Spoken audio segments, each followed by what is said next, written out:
And then we've been kind of looking at the process, the parties, the mediator.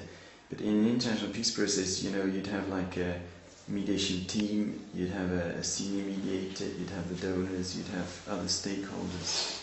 So how do you see this whole, you know, the bigger circle and how it influences each other? Besides just the parties, you know. Yes. You have the parties at the table. Then you have numerous parties in the wings.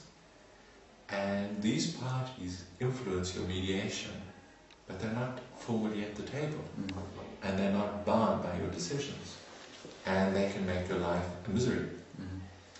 And it adds to the complexity of mediation. And so you might feel as a mediator like you're a juggler, and you're capable of juggling 5 balls, but you've got 10 balls in the air, and man, you're going to drop one in any moment now. So you're worrying about the parties, of course. And it's not just the parties, it's divisions within the parties. And you getting to hear about that as the mediator, because the one side within the party is playing off another side within the party. And there's suspicion and tension within. So the parties are not unified actors. So you in fact have more parties at the table than might appear to be the case. Then you have all the international actors, African Union, United Nations, UNDP, UNICEF, UNIFEM, who are all coming in with agendas that derive from their mandates that want to influence your mediation and the content of the peace agreement. You have the donors who are funding this, who might be very prescriptive. They want a particular kind of solution, or they want you to speed up, or they don't like the way you mediate, or they insist that you're not covering a particular topic adequately in the mediation, and because they're donors, they have lots of leverage. You have the public is another one of these parties.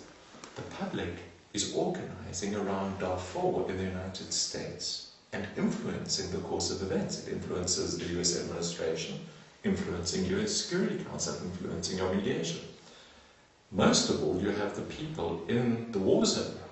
That public, the people of Darfur or Democratic Republic of Congo, they're an important constituency that need to be taken into account, that need to be listened to, heard, and spoken to, consulted. You have the spoilers who are parties to the table but who haven't been invited, the Janjaweed in the case of Darfur. You have neighbouring states that are parties to this conflict, but they're not at the table either, and they're meddling. They are supporting one or another rebel group because they've got a battle going on with the government that the rebels are fighting. So mediation is in large measure also about managing complexity, and you can't do that on your own. You need a big team. And one of the problems certainly in Africa is that our mediation teams are too small. They're not able to cover all this ground, and one person can't do it. So you end up then neglecting a whole lot of critical actors who you ought to be working with.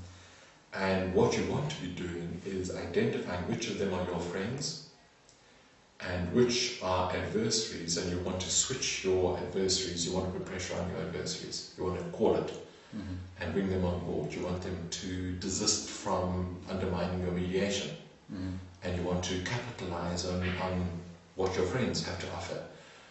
But you need a proper team to do this, and you need, I mean, for a complex mediation, you would need upwards of 30, 40 people to be doing this. And if you have half that number, then a lot goes missed.